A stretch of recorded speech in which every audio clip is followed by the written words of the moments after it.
Hey everybody, welcome to Busy Living Sober. Busy Living Sober. Busy Living Sober. It is episode 261.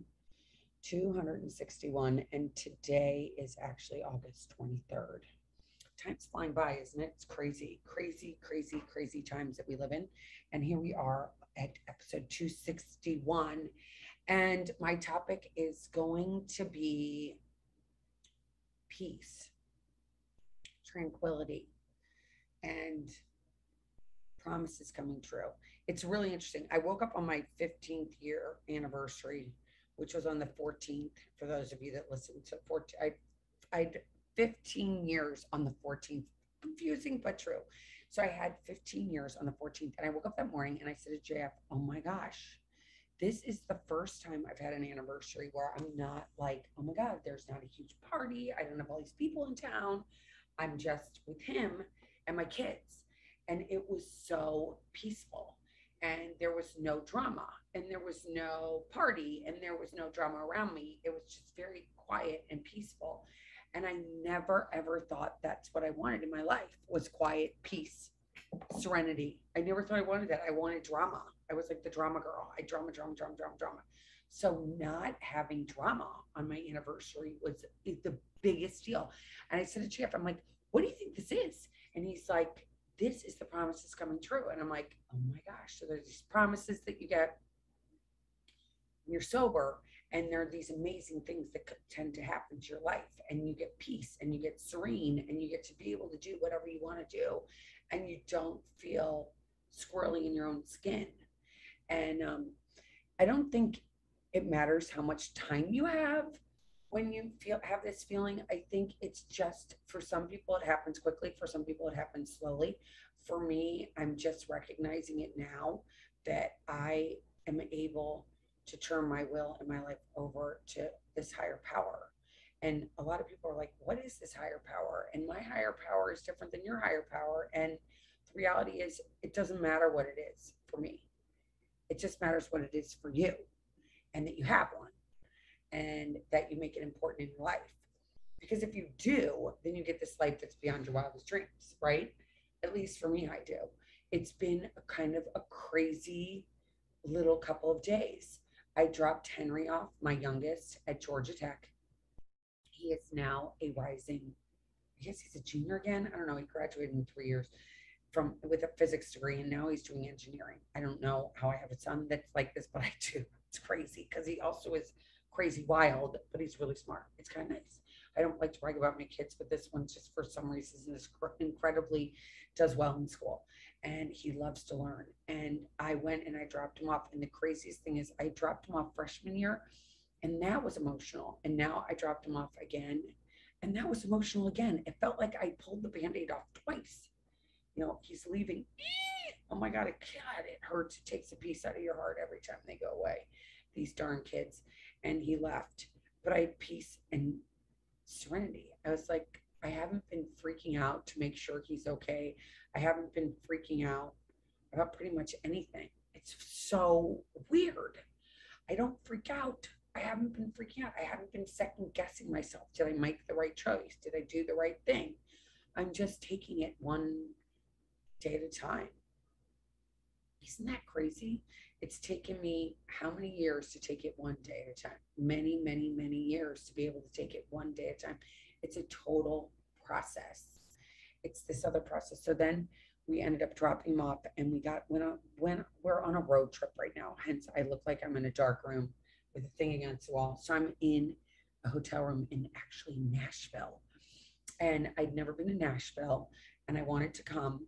And I went to Broadway. God, that's just not the land for somebody who's sober, at least for me. It was a little crazy for me. It's not my cup of tea. Not that it can't be yours, but for me, I'm just like, oh my gosh, it's like the land of debauchery. There were a lot of drunk people. I don't think if I were newly sober, I would tell you to go there. I would say, do not go there. Do not go to Nashville if you're newly sober, at least to Broadway. You can go to Vanderbilt. You can go look at all these other things. You can go to the Grand Ole Opry, but I would not go down to Broadway because I just don't think it seems like the most healthy place for somebody who's in sobriety. It's very crazy. And that's something I get to do today. You know, when we're first sober, at least for me, when I was first sober, I remember being like, I didn't go anywhere. You know, I didn't go anywhere that I didn't feel comfortable. I didn't. I didn't go to parties. I didn't go to I didn't go to parties and I didn't go to bars and I went to restaurants, but I didn't go to bars ever for that first year. I really firmly planted. I say this all the time to girls I work with. I say, you know what? I planted my tree really firmly for that first year. For that first year, it's so important that you take care of yourself. If this is a reiteration for somebody who's listening, I just say it all the time. And somebody said, oh my gosh, you talk about a lot of the same things. And I'm like, I do because I am a born forgetter. And I assume a lot of people do too. This is the deal. We have to get firmly planted in our sobriety. We have to embrace it like a big, we have to embrace it like putting on a big coat or a big sweater. We have to embrace it. We have to put it around ourselves and make ourselves warm and figure out what makes us tick. We've got to put on that big, yummy, warm sweater and just put it around us until we feel safe enough to go out. Does that make sense? Like you really need to take care of you. And you're like, well, how do I do that? Because I didn't know how to take care of me. I had no idea. I felt like my life prior to getting sober was like I was a ball in one of those old pinball machines and I go bing, bing, bing, bing, bing, bing, bing, and bouncing off things, bouncing off this thing, trying new things, not having any real feelings because I didn't want to have a feeling. So I bounced off things and bounced off things. So I came into here and it was very hard to not be bouncing anymore. It's like Tigger. I was like bouncing, bouncing, bouncing. So I came in and it took me years to just settle down and get comfortable in my warm coat of who I am. Does that make sense? How do we fall in love with ourselves? How do we put that voice in our head that says that we're not good or that we judge ourselves about? How do we quiet that? How do we quiet it? For me, I had to get on my knees and say to God, please take this away. Please take this away. And I had to say it many times over and over and over and over and over again. It was so important that I kept asking God to please take away this voice that made me judge because I'm a horrible judge. I am a horrible judge of what's good and what's bad. I don't know if you're a good judge of it, but I'm not. I sit here and I want to judge other people. I want to judge other things. I want to compare myself to everyone. And I want to compare myself as them being better or them being worse. It's never that we're equal. And I want to get to that place that we're equal. When I was just talking about the people in Nashville being on this road that were drunk, Broadway Road that were inebriated. I'm not saying that that's bad. I just say it's not comfortable for me. That's not a judgment. I don't think. I think that that's and I got a feeling inside of me like this doesn't feel good. This doesn't feel right being here. I don't want to be here. This doesn't feel comfortable. I didn't know what felt comfortable and what didn't feel comfortable. So being able to say I don't feel comfortable in leaving is such an amazing gift to be able to do. Is to go to a situation and go, this doesn't feel good. I need to go to here. I listen to an amazing, I do these master classes sometimes. And I was listening to this woman talking about pivoting. And I think I talked about this maybe a week ago. I might have talked about it 2 weeks ago. But pivoting in life. And when we are in a situation that is not comfortable, we need to pivot. We need to change direction. We need to go this way instead of going this way. We need to go this way instead of going this way. It's changing our direction.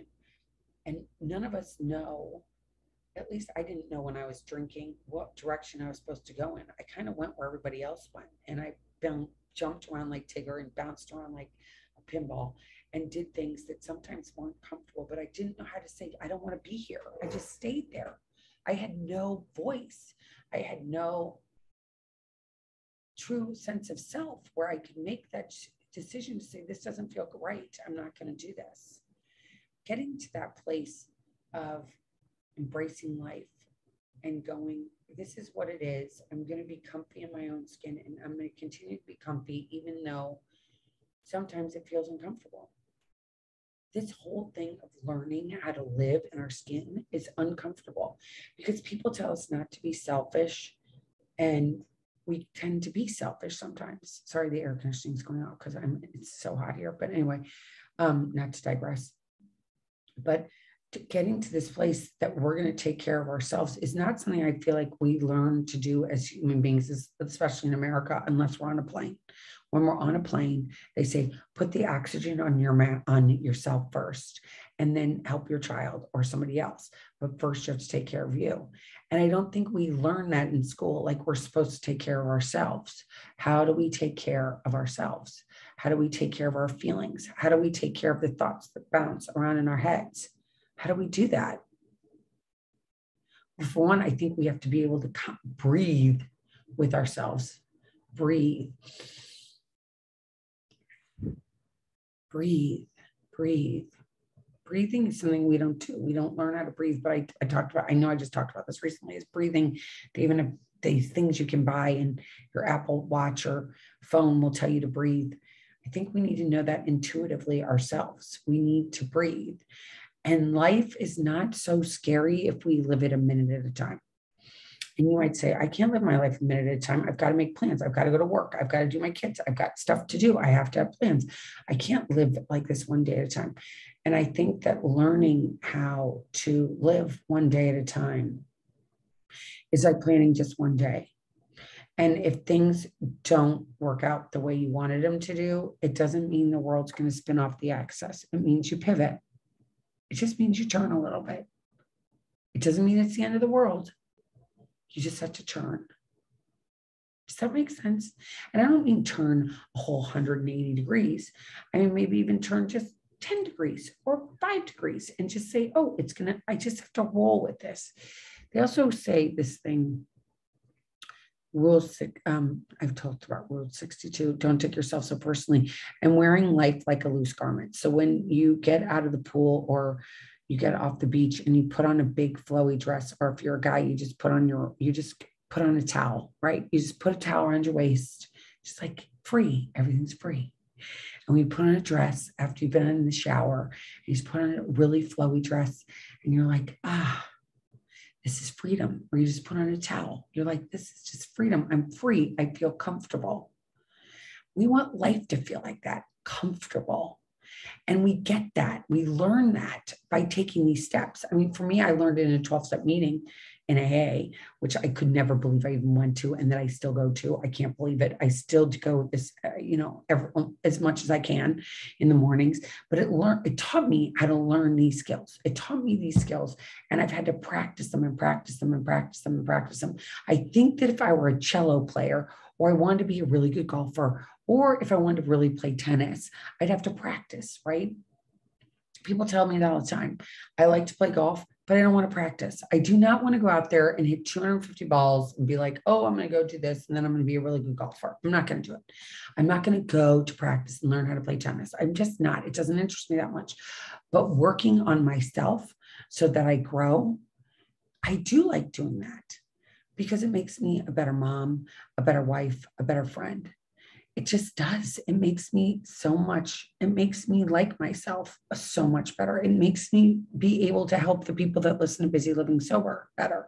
It helps me to help the women that I help through the process of sobriety in a 12-step program. Those women that I help through that, I need energy to do that. And I need to take care of me so that I can be there for them. And I need to take care of me so that I'm a better mom. So I can go show up when my son's moving to Georgia Tech and going, it's about him. And it's not about me. My older son is going to be moving he's moving in a couple of weeks, and that's a big move, and it's about him. And I want to be there to help him get to where he's going. But it's not about me. I might not be able to drive in the car with him because I'm a backseat driver, but I can maybe fly there and help him set up his place. I can do that today. It's not about me, and he's not going to pick me up at the airport and I'm going to be drunk. He's not going to, take me to work and say, oh my gosh, my mom's embarrassing. He's going to be able to have a mom that he knows loves him and supports him. And it's about him and not about me. And this stuff, it takes work, practice. Practice and more practice. It's one thing to say, I have a higher power. It's one thing to say I'm spiritual, but it's a whole nother thing to say you're going to trust in that thing that you put above you, that thing that is bigger than you. Somewhere you have to be like, I trust this thing. I have to trust God. For me, I trust God. I pray to God every morning. I pray to God every night. And sometimes during the day, I have to pray. And I have to say, God, what do you want this to look like today? I don't have an idea what it's supposed to look like, but what do you want this to look like, God? That's like really crazy to think that I do this, because my ego thinks I know how everything's supposed to be, because as I just said earlier, I'm supposed to be judgmental and I'm supposed to know what's right from wrong. But sometimes my idea of like what the worst thing that happened seems to always in the end be the best thing that happened.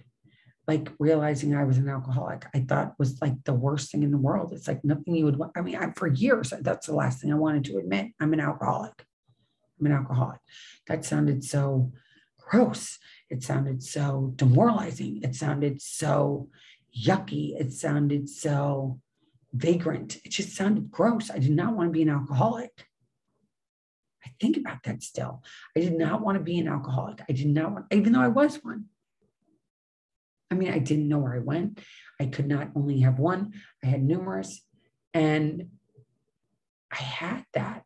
And I was so fearful of admitting that I was and asking for help that I would have stayed that way. I don't know how I finally got the courage. I don't know. I think it's literally that I fell to my knees and I really believed, God, please help me. It was the first time that I ever really said help. I'd never said help before. I used to say, I got it. I got it. I got it. I got it. I've got everything. Yeah, I don't need your help. I know what's right. I know everything. Yeah, I don't need your help. I know everything. I know everything you should be doing, and you should be doing, and you should be doing. When in fact, I knew nothing.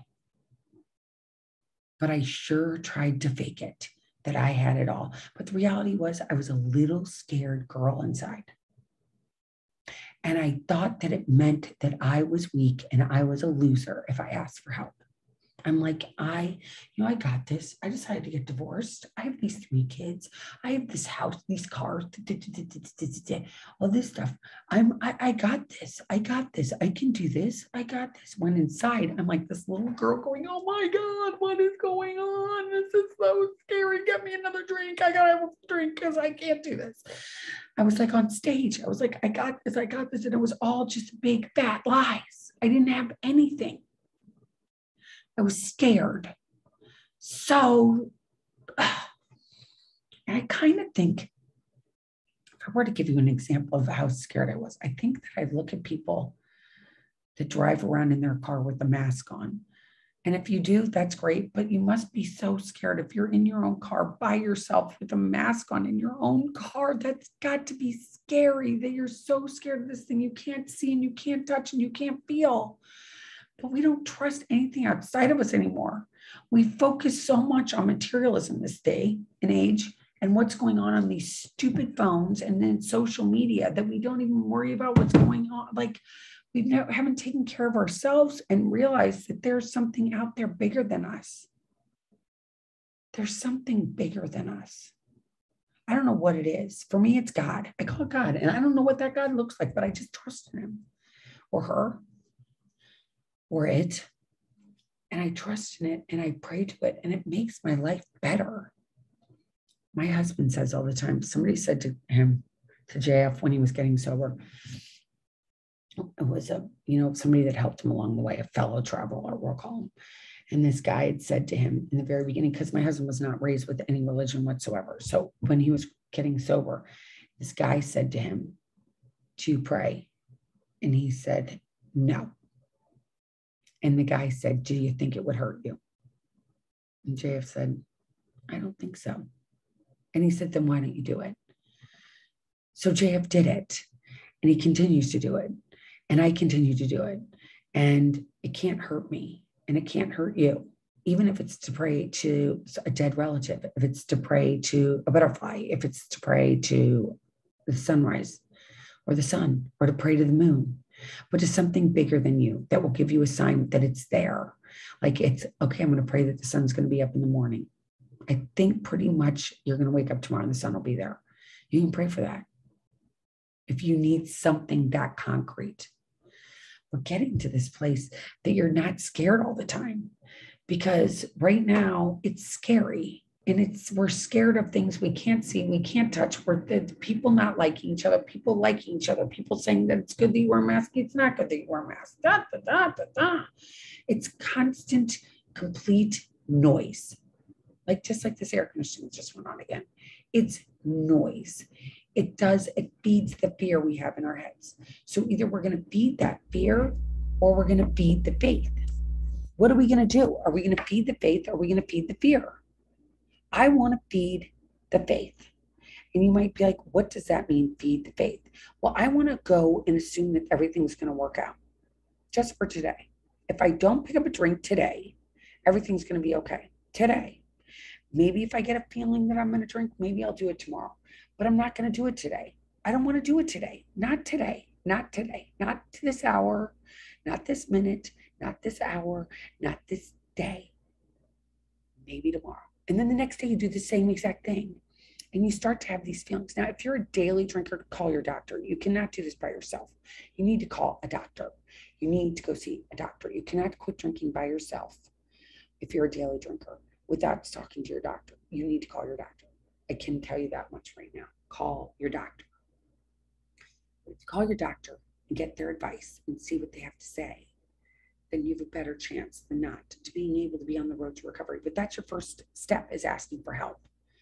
You reach out to somebody that you can trust. Who do you trust? Somebody out there I hope you trust. Someone.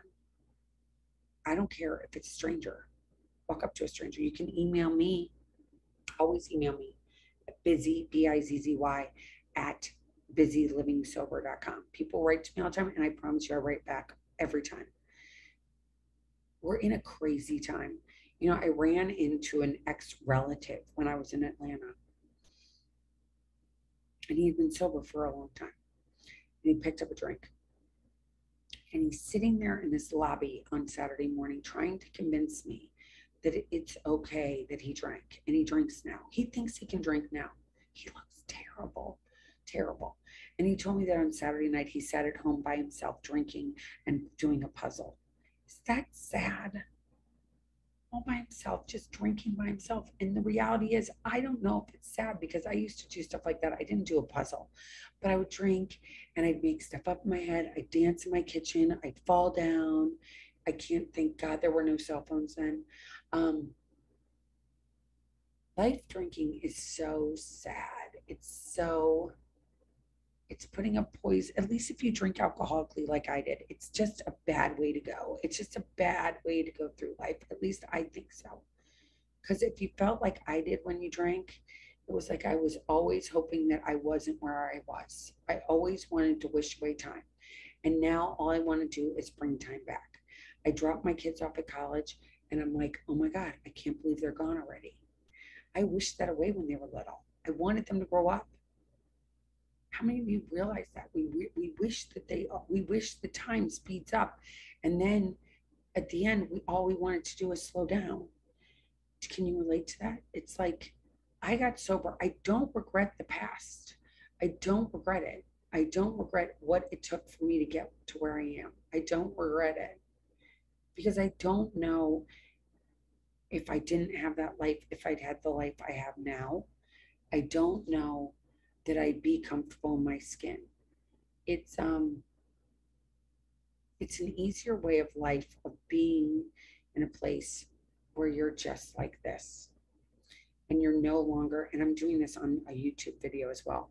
So if I'm making hand signals. So if you're just listening to me on a podcast instead of watching it, I'm just taking my hand and going straight across, because it's calm. It's like not so many bings. It's not so many Tiggers in my life, not so many jumping up and down. It's more like getting comfortable being who I am and letting go. It's so crazy. It took a long time for me to let go and trust. It took me a long time of feeding the faith, feeding the fact that everything's going to be okay. Everything is okay in this moment. If you're listening to this, wiggle your toes in your shoes. Look at stuff around you. Take a deep breath. Touch a tree. If you're walking and listening to this, if you're listening in your car, touch your steering wheel. If you're at home laying in bed, touch your sheets. Feel your mattress. Feel the seat you're sitting on. It's all okay. It's all okay. You can do this. You can do this one day at a time. You can do this crazy thing called life. You can trust in the sun coming up and the sun setting. You can trust in that. If that's the only thing you can trust, you can't trust anything human, that's okay. That's okay. I was the same way. I did not trust any humans. I didn't trust anybody. But for some reason, I trust this thing I couldn't touch, I couldn't feel or anything. I had this God that I don't know why I trusted from since I was little, but I just thought to myself, how have I gotten along this whole life? Getting drunk. I haven't killed anybody, thank God. And I had a roof over my head and I had food in the refrigerator and I could be okay. I could be okay. I didn't think I could be okay. I didn't think I could be okay. And the more I practiced living in the moments and being in, I'm sorry, the air conditioning goes on and off. I can't control it. But anyway, getting to this place where I'm breathing and I'm recognizing what I'm looking at, and we see the free visuals and we see flowers for the first time and we see green grass for the first time. We see mountains, we see clouds, we see rain, we see wind for the first time. It's just such a gift. It's such a gift. It is such a gift because for so long we're so wrapped up in this big story that really isn't even a big story, really, if you think about it. It's just you trying to manage life on life's terms, and it's okay. You can manage life on life's terms one day at a time. One day at a time. One breath at a time.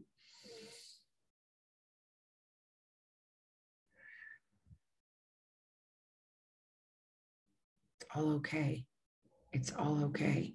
You can do this. You can be in life surrounded by, you can be down on Broadway here and you can, I didn't want to drink. I just felt like it felt uncomfortable. I just felt uncomfortable. I wasn't really listening to like AC/DC, but you know, it's cool. If you like AC/DC, you might like it. I just, for me, I just knew what was comfortable and what isn't. But that took a long time to get comfortable and realizing, you know, I don't know if I've said this in a long time, but, you know, when I got sober, my favorite color had been green forever. And my favorite color really is orange, that bright orange, yummy color. Oh, it's a mix of yellow and red. And it just makes this beautiful orange. And I love it. It's just so vibrant. And it's like my favorite. It's my favorite color and I love it. And for so long, I thought it was green. I still like green, but orange is my favorite color. It's vibrant. It's alive, like I am today. For a long time, I walked through life with blinders on. I didn't really want to feel anything. So I had these blinders on and I couldn't pay attention to anything. And I just really was just lost. And now I've been found. And I have this life that's enriched and it's amazing. And sometimes it's just sitting around watching the wind blow. Sometimes it's just watching a bird fly over. Sometimes it's just being okay. Being okay. It's all okay. It's okay when there's no noise.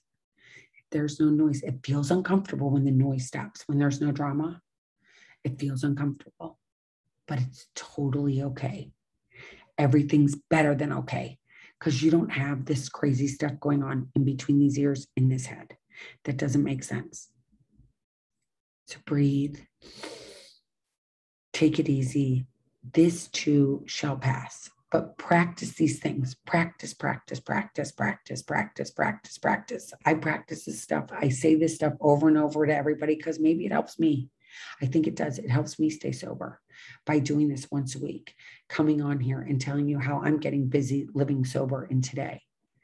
I'm doing this stuff. I got up this morning, I meditated, I listened to an 8:00 morning hope meeting that if you want to go to an AA meeting that you don't go in person, but you want to go on Zoom, the information's under Morning Hope on BizzyLivingSober.com. You don't have to put a password up. You don't have to put a picture up. Just come, see if you like it. I go to that and then I had my coffee. Then I got up, got showered and did my day. Now I'm exhausted and I'm going to go to bed. And it's been a great day. It's been a great day. And you know what? I really didn't I went to the Grand Ole Opry, but there's nothing there. But I got to see stuff that for so long I didn't even see. I didn't get to have all these gifts. And today the gifts are amazing.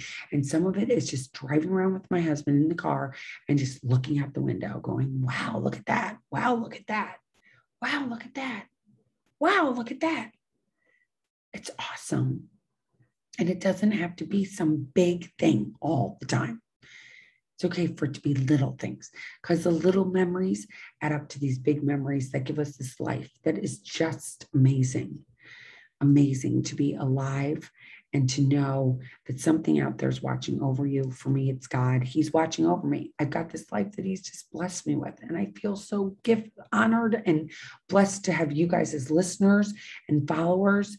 It's amazing. I love you guys all so much. And life is great. Life is grand if we just take it one day at a time.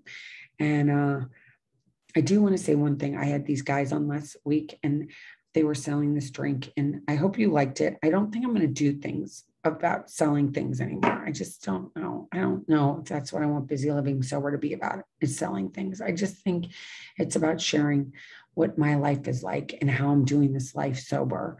And it's not always easy. But you won't ever regret not taking that drink. I promise you won't.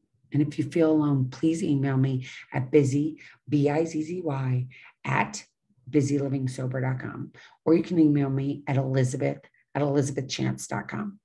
Very easy, both of them. Reach out to me, pick up your computer, text me, email me, don't text me, email me, and I'll promise I'll get back in touch with you. And it will get easier. I promise you.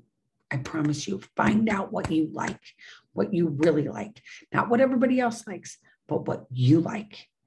And do what you like. And then you'll be happy because then you'll be doing what you like and what's important to you, not what's important to everybody else. And when you do that, your life gets a lot calmer and it gets a lot easier. And you don't get yourself into places that you have to pivot all the time. It's kind of nice. All right. Until next time, until next week, keep getting busy, living sober. Okay, everybody, take care. Thanks again for listening. Remember that you are not alone. And Busy Living Sober is all about getting busy and staying in the day. Stay in today. Get busy today. Yesterday's gone. Tomorrow's not here. Just be in today. Breathe in today. Stay in today. It will be amazing. Stay in today. Stay in today. Practice it. Practice it. Practice it. Every time your brain goes to, oh my gosh, what happened yesterday? And you can't change it. Don't go back there anymore. And don't go to this future because you're not there yet. Just stay in today. Stay in today. Your life too will get better. I promise. I swear to God, it does. Not right at the beginning, maybe. It might take a little bit of time, but keep practicing. And I'll be back next week. Until then, keep getting busy, living sober. Take care.